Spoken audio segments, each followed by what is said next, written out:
Halo semuanya, selamat siang, pagi, malam. Mungkin teman-teman yang lagi menonton video pada kali ini. Perkenalkan, kami dari kelompok 5 dengan saya sendiri Sakti Saputra dan tiga rekan saya ada Taki, ada Noval dan ada Fikri.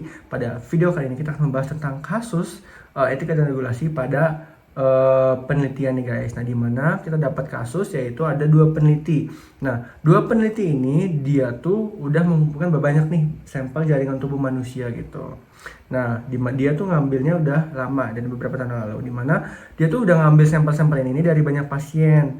Nah, di mana di penelitian ini mereka ada dua penelitian, ada tahap awal sama tahap akhir gitu guys. Nah, di mana tahap awal ini mereka tuh butuh pendataan dan analisis awal. Nah, mereka tuh udah mengikuti etika regulasinya, udah minta PSP-nya. Nah, PSP itu adalah persetujuan subjek penelitian dan ada juga sebagian yang mendonorkan sel jaringan tubuh mereka gitu. Nah, permasalahan di sini adalah ketika mereka sudah meneliti dan ternyata penelitian mereka itu kurang gitu dan mereka tuh mau berencana untuk melanjutkan penelitian mereka di tahap akhir atau tahap selanjutnya gitu, atau bisa dibilang analisis lanjutan dan pengelolaan data tambahan, di mana tahap lanjutan ini memiliki prosedur dan tujuan yang berbeda gitu dibanding sama tahapan awal atau penelitian awal gitu. Nah, kan penelitian awal sama penelitian yang kedua itu kan berbeda ya guys ya. Nah, sehingga mereka tuh harus minta PSP lagi. Itu udah termasuk aturan etika dan peraturannya. Nah, namun permasalahan itu adalah ada beberapa pasien yang mungkin udah lost contact dan nggak bisa dihubungin lagi, dan mungkin juga ada beberapa pasien yang udah pindah domisili sehingga kita nggak bisa minta PSP lagi, atau mungkin ada juga pasien yang udah nggak mau ngikutin PSP itu nggak mau ngelanjutin partisipasi lagi karena mungkin ada beberapa alasan, dan mungkin juga ada beberapa pasien yang udah meninggal gitu. Nah, sehingga keadaan ini bakal menimbulkan resiko dropout, di mana dropout itu adalah hilangnya sebagian data sampel yang diperlukan, di mana dropout ini dalam jumlah besar dan menurunkan kualitas penelitian. Kalau misalnya kita banyak sampel yang hilang nih, nah kualitas penelitian kan bakal turun karena data sheetnya kan bakal berkurang ya guys ya. Nah, sehingga mereka tuh bakal menghadapi risiko dropout gitu. Nah, ketika mereka mau melanjutkan analisis kedua dan mengajukan uji kelayakan etik, nah dua peneliti ini justru menyatakan bahwa PSP baru tidak diperlukan dengan alasan bahwa analisis ini tidak hanya merupakan lanjutan dan proses sebelumnya itu tidak menimbulkan risiko signifikan bagi subjek gitu. Nah, mereka tuh menyimpulkan bahwasannya mereka nggak perlu PSP karena mereka tuh udah punya PSP yang sebelumnya, walaupun itu kan berbeda ya prosedurnya, dan mereka juga mikir kalau misalnya ternyata analisis selanjutnya ini nggak bakal ngedampak atau nggak bakal beresiko ke subjeknya, karena mereka butuh sampelnya aja gitu. Kalau dari sampelnya nih mereka nggak perlu ke subjeknya gitu kan. Kalau yang di awal kan mereka harus ngambil sampel jaringan tubuh manusia, habis itu mereka analisis kan. Sekarang yang di tahap akhir tuh mereka udah punya gitu, jadi mereka nggak kayak ngerasa nggak bakal nih nimbuhin resiko signifikan ke pasiennya. Nah, disinilah persoalan muncul yang bakal kita bahas, di mana apakah penggunaan sampel ini nih tanpa pembaruan PSP, atau kita nggak minta, atau dua peneliti itu tuh nggak minta persetujuan lagi, itu diperbolehkan atau dibenarkan secara etika. Nah, ini bakal kita bahas juga guys di sudut pandangnya, kemudian etika regulasinya dan ketentuan-ketentuan PSP yang bakal dilakukan sama peneliti ini yang benernya gitu guys. Nah, mungkin selanjutnya bakal dibahas sama rekan saya gitu, dimana dia akan membahas tentang sudut pandang, etika regulasi, dan penetapan PSP gitu, dan lain sebagainya ya guys. Oke. Selanjutnya, Jika kita melihat kasus ini dari perspektif etika penilaian, ada beberapa prinsip utama yang perlu diperhatikan.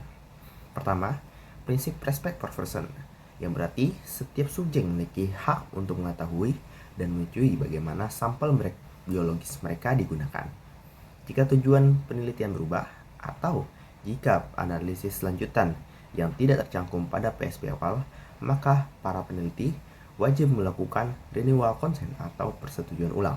Kedua, prinsip informed consent menyatakan bahwa persetujuan subjek bukan hanya tanda tangan di awal penelitian. Persetujuan adalah proses berkelanjutan. Ketika konteks penelitian berubah, subjek harus diberi kesempatan untuk memilih apakah mereka ingin tetap berpartisipasi atau tidak.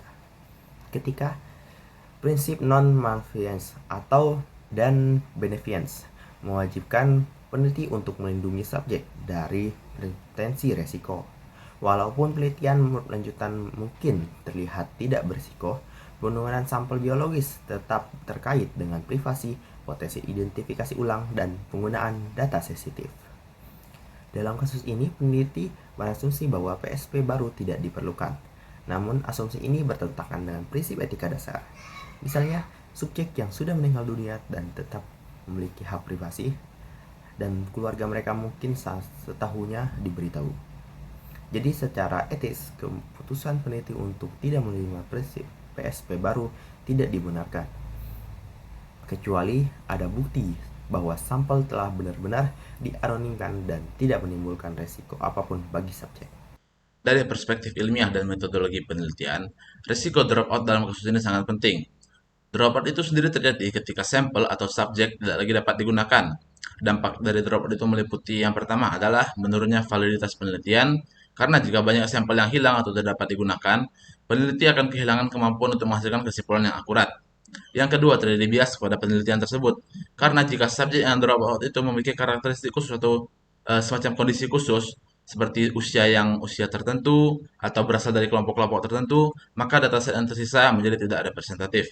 Yang ketiga akan menghambat kemajuan ilmiah, karena mengulang pengumpulan sampel memerlukan biaya yang sangat tinggi, waktu yang lama, dan tidak selalu mungkin dapat dilakukan, terutama jika sampel itu berasal dari sumber yang memiliki kondisi-kondisi khusus seperti penyakit-penyakit tertentu dan lain-lain. Di sisi peneliti, sangat dapat dipahami bahwa mereka tetap ingin melakukan penelitian menggunakan sampel yang sudah ada, karena mereka beranggapan bahwa data itu pertama sudah dikumpulkan bertahun-tahun melalui proses yang panjang dan waktu yang lama. Yang kedua, analisis yang akan mereka lakukan untuk lanjutannya hanya untuk melengkapi penelitian awal yang sudah menggunakan sampel tersebut. Dan jika sampel-sampel tersebut drop out, maka akan membuat penelitian mereka gagal total. Namun, secara metodologi, kualitas penelitian ini tidak dapat dijadikan alasan untuk mengurangi perlindungan hak subjek. Solusi yang paling memungkinkan untuk dilakukan adalah melakukan anonymization atau de-identifikasi ketat terhadap sampel-sampel tersebut, sehingga data bisa digunakan tanpa melanggar privasi. Tetapi hal itu tetap harus dilakukan sesuai izin dari Komisi Etik. Selain itu, dari sudut pandang hukum dan regulasi, sebagian besar komite etik dan pedoman penelitian baik nasional maupun internasional mengatur bahwa yang pertama, PSP itu wajib diperbarui jika tujuan penelitiannya sudah berubah dan masih ingin menggunakan sampel yang lama. Penggunaan data berkembang dari yang tertulis di persetujuan awal dan ada tahap analisis baru. Yang kedua, PSP itu tidak wajib diperbarui jika yang pertama data telah dianonimkan secara ketat dan penggunaan lanjutan tidak akan berdampak pada privasi subjek. Dalam kasus ini, peneliti mengatakan tidak membutuhkan PSP tambahan. Namun, tanpa bukti bahwa data itu telah dianonimkan dan akan bersifat minimal risk, maka komite etik berhak menolak argumen peneliti tersebut.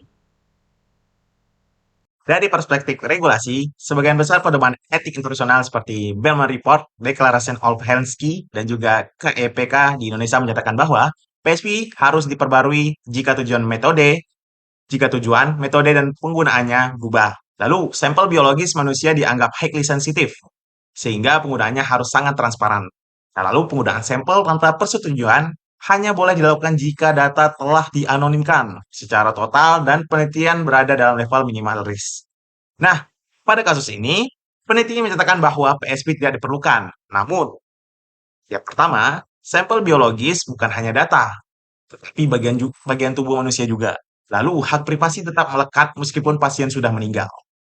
Nah, lalu komite etik memiliki tanggung jawab memastikan tidak ada kemungkinan penyalahgunaan. Nah, argumen pro peneliti sendiri, itu yang pertama, efisiensi, menghindari biaya besar, dan mencegah kegagalan penelitian akibat dropout. Yang kedua, menggunakan data lama dianggap lanjutan dari penelitian awal. Nah, argumen kontranya, risiko pelanggaran etika, persetujuan awal tidak meliputi analisis baru. Dan yang terakhir, berpotensi menurunkan kepercayaan publik terhadap dunia penelitian. Nah, rekomendasi dari kami sendiri ialah mencakup yang pertama, peneliti dapat meminta PSP lanjutan pada subjek yang masih bisa dihubungi. Yang kedua, data dari subjek yang tidak dapat dihubungi dapat digunakan hanya jika sudah dianonimkan total. Yang ketiga, komite etik harus memberikan syarat tambahan untuk memastikan perlindungan privasi. Dan yang terakhir, peneliti dapat menggunakan pendekatan broad consent untuk penelitian jangka panjang di masa depan nanti. Nah, dengan demikian, Penyelesaian terbaik adalah menggabungkan kebutuhan ilmiah dan prinsip etika agar penelitian tetap berkualitas tanpa mengorbankan hak subjek. Nah, mungkin itu saja pembahasan kasus dua peneliti yang udah kita bahas sebelumnya dari mulai sudut pandang, etika, regulasi, dan lain sebagainya. Kami dari kelompok 5 minta maaf bila ada kata yang kurang berkenan. Mungkin itu saja. Terima kasih semuanya.